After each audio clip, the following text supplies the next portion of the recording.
नमस्ते बच्चों, पिछले लेक्चर में हमने ऑक्टाहेड्रल और tetrahedral splitting of D orbitals के बारे में पढ़ा था। इस लेक्चर में हम पढ़ेंगे CFSE के बारे में। ये क्या है बच्चों? ये है crystal field stabilisation energy. Crystal field stabilisation energy क्या है बच्चों? इसको पहले शुरू से समझते हैं। जैसे ऑक्टाहेड्रल फील्ड में हमने पढ़ा कि जो आपके डी ऑर्बिटल हैं वो स्प्लिट हो जाएंगे T2G और EG ऑर्बिटल में। इसमें कौन से हैं? इसमें आपके हैं DXY, DYZ और DZX। इसमें कौन से हैं? इसमें है DX2, Y2 एंड DZ2। तो बच्चों जैसे बेरी सेंटर रूल के अकॉर्डिंग ये जो T2G है ये बेरी सेंटर से आपका 4dq कम एनर्जी का है और EG आपका 6dq ज़्यादा एनर्जी का है। यानी कि T2G सब ऑर्बिटल जो है, T2G सेट ऑफ ऑर्बिटल, इसकी एनर्जी 4dq से कम है और EG की एनर्जी 6dq से ज़्यादा की है। पिछले लेक्चर में बताया था 4 × 12 और 6 × 12 जो वेटेड मीन है वो ले रखा हमने। तो बच्चों अब जो भी इलेक्ट्रॉन आपका T2G में एक इलेक्ट्रॉन आएगा उसके कोरस्पॉन्ड जो आपका कम्प्लेक्स है वो 4dq अमाउंट से स्टेबलाइज हो जाएगा। अगर EG में कोई इलेक्ट्रॉन आएगा तो वो 6dq अमाउंट से डिस्टेबलाइज हो जाएगा। हायर एनर्जी वाला आपका डिस्टेबलाइजेशन देगा और लोअर एनर्जी वाला आपका स्टेबलाइजेशन देगा। तो मान लिया अगर हमारी कॉन्फ़िगरेशन है D2, तो D2 कॉन्फ़िगरेशन में आप इलेक्ट्रॉन भरेंगे तो एक इलेक्ट्रॉन दूसरा इलेक्ट्रॉन दोनों इलेक्ट्रॉन आपके T2G में आएंगे। तो CFSE क्या हो जाएगी आपकी? CFSE हो जाएगी 2 × 4। हर इलेक्ट्रॉन आपका 4dq से स्टेबलाइज कर रहा है। हर एक इलेक्ट्रॉन जो T2G में आएगा वो 4dq अमाउंट से स्टेबलाइज करेगा और हर एक इलेक्ट्रॉन जो EG में जाएगा वो 6dq अमाउंट से डिस्टेबलाइज करेगा। तो CFSE कितनी होगी बच्चों आपकी? ये होगी 4 × 8dq। CFSE होगी आपकी D2 सिस्टम में। सिमिलरली D3 सिस्टम में आपकी जो इलेक्ट्रॉनिक कॉन्फ़िगरेशन होएगी वो होएगी 1 2 3। तो CFSE आपकी हो जाएगी बच्चों 3 × T2G में जो भी इलेक्ट्रॉन आएगा वो 4dq से स्टेबलाइज करेगा। तो 4 × 3 इलेक्ट्रॉन है 12dq। ये आपकी टोटल CFSE हो जाएगी D3 सिस्टम ऑक्टाहेड्रल की। इसके बाद है बच्चों D4 सिस्टम। D4 सिस्टम का केस बच्चों थोड़ा ध्यान से देखना।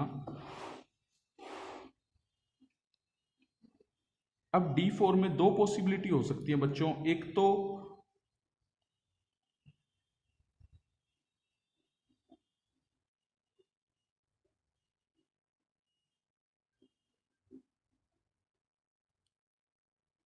वीक फील्ड और एक स्ट्रॉन्ग फील्ड।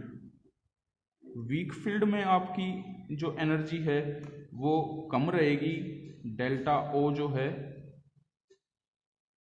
स्प्लिटिंग एनर्जी जो है वो डेल्टा O कम रहेगी वीक फील्ड में, और स्ट्रॉन्ग फील्ड में स्प्लिटिंग एनर्जी ज़्यादा होगी तो डेल्टा O जो है इस केस में ज़्यादा होएगा। तो अगर पेयरिंग होती है आपकी, D4 सिस्टम है, D4 सिस्टम में अगर पेयरिंग होती है 1 2 3, ये वीक फील्ड है, यहाँ पे यहाँ स्ट्रॉन्ग दिखाया है। अगर वीक फील्ड में पेयरिंग नहीं होती है तो आपकी कॉन्फ़िगरेशन ये होएगी T2G1 और T2G3 EG1, और स्ट्रॉन्ग फील्ड में T2G4। चारों के चारों इलेक्ट्रॉन आपके T2G में ही आएंगे। तो कॉन्फ़िगरेशन क्या हो जाएगी? T2G4। तो वीक फील्ड के केस में स्टेबलाइजेशन एनर्जी अलग होएगी क्योंकि इसमें कॉन्फ़िगरेशन अलग है, एक इलेक्ट्रॉन आपका EG में जा रहा है। और स्ट्रॉन्ग फील्ड के केस में आपकी स्टेबलाइजेशन एनर्जी अलग होएगी क्योंकि इसमें एनर्जी डिफरेंस ज़्यादा होने की वजह से कोई भी इलेक्ट्रॉन EG में नहीं गया, पेयरिंग हो गई है, चारों के चारों इलेक्ट्रॉन T2G में आ गए हैं। यहाँ CFSE कितनी होगी बच्चों? वीक फील्ड में 3 इलेक्ट्रॉन 4dq अमाउंट से स्टेबलाइज कर रहे हैं, प्लस एक इलेक्ट्रॉन -6dq अमाउंट से डिस्टेबलाइज कर रहा है। जो डिस्टेबलाइज कर रहा है उसका हम किससे लेंगे? माइनस साइन से। 4 × 12 -6 6dq। वीक फील्ड में CFSE कितनी आ गई आपकी? 6dq। स्ट्रॉन्ग फील्ड में स्ट्रॉन्ग फील्ड में चारों इलेक्ट्रॉन T2G में है तो क्या होएगा, 4 इंटू हर इलेक्ट्रॉन 4 dq से कर रहा है तो 4 4 16 dq, ये आपका हो जाएगा बच्चों स्ट्रॉन्ग फील्ड में।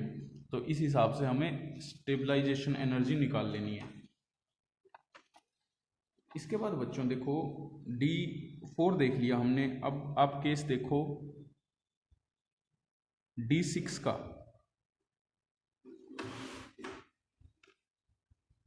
D6 में भी दो कॉन्फ़िगरेशन बनेंगी, वीक फील्ड और स्ट्रॉन्ग फील्ड की अलग अलग।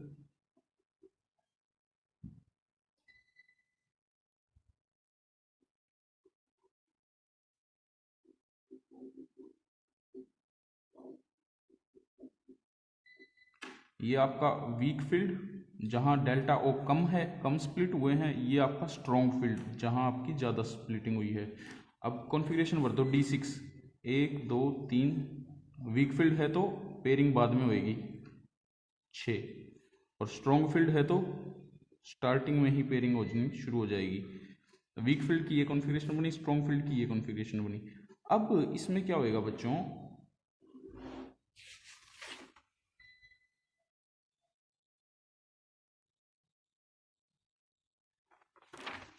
जहां पर पेयरिंग होती है बच्चों वहां पर हमें पेयरिंग एनर्जी को भी कंसीडर करना पड़ेगा।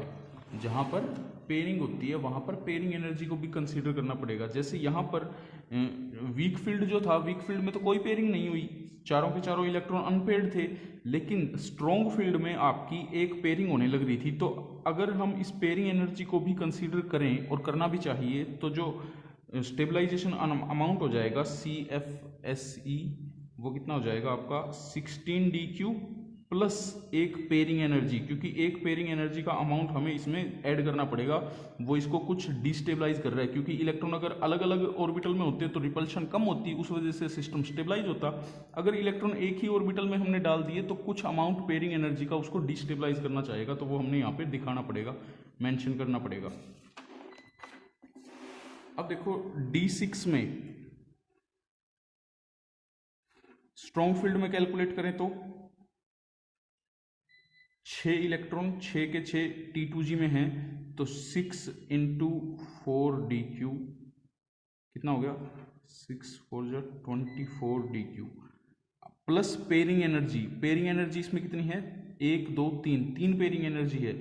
लेकिन बच्चों इसमें 3 पेयरिंग एनर्जी ना लेके हम लेंगे कितनी, 2 टाइम्स पेयरिंग एनर्जी। वो 2 टाइम्स क्यों लिया है, क्योंकि एक पेयरिंग तो वीक फील्ड में भी होने लग रही है। हम क्या करने लग रहे हैं, हम एक तरीके से कंपैरेटिवली स्टडी करने लग रहे हैं। तो वीक फील्ड में अगर एक पेयरिंग होने लग रही है तो वीक फील्ड वाली पेयरिंग तो हम कंसीडर नहीं करेंगे, और स्ट्रॉन्ग फील्ड के टाइम पे जो पेयरिंग होने लग रही है उसमें से वीक फील्ड की पेयरिंग सब्सट्रैक्ट कर देंगे। यानी कि यहाँ पर 3 पेयरिंग होने लग रही थी, तो यहाँ पर एक पेयरिंग हो रही थी, तो 3 में से 1 घटा के 2 पेयरिंग किस में लिखेंगे हम, स्ट्रॉन्ग के केस में जब CFSE कैलकुलेट करेंगे उसके केस में। वीक फील्ड के केस में क्या हो जाएगी, स्टेबलाइजेशन एनर्जी वीक फील्ड के केस में हो जाएगी बच्चों 1 2 3 4, 4 into 4 dq plus 1 2 2 into -6 dq, कितना हो गया, 4 4 जो 16, 6 2 जो 12, 4 dq। इसमें पेयरिंग एनर्जी नहीं लेंगे वीक फील्ड वाले में, पेयरिंग एनर्जी हमेशा स्ट्रॉन्ग फील्ड वाले में लेंगे, और उसमें भी कितनी पेयरिंग एनर्जी लेंगे, जो वीक फील्ड से ज़्यादा है। इसमें वीक फील्ड से ज़्यादा 2 हैं, क्योंकि 1 इसमें है 3 इसमें है, तो ज़्यादा इसमें 2 होगी तो 2 ले लेंगे। इसमें देखो, इसमें वीक फील्ड में आपकी एक भी पेयरिंग एनर्जी नहीं थी, सारे के सारे अनपेड थे, तो इसमें स्ट्रॉन्ग में पेयरिंग एनर्जी कितनी ज़्यादा थी, 1 एक्स्ट्रा थी, तो हमने 1 पेयरिंग एनर्जी लेंगे। ठीक है बच्चों।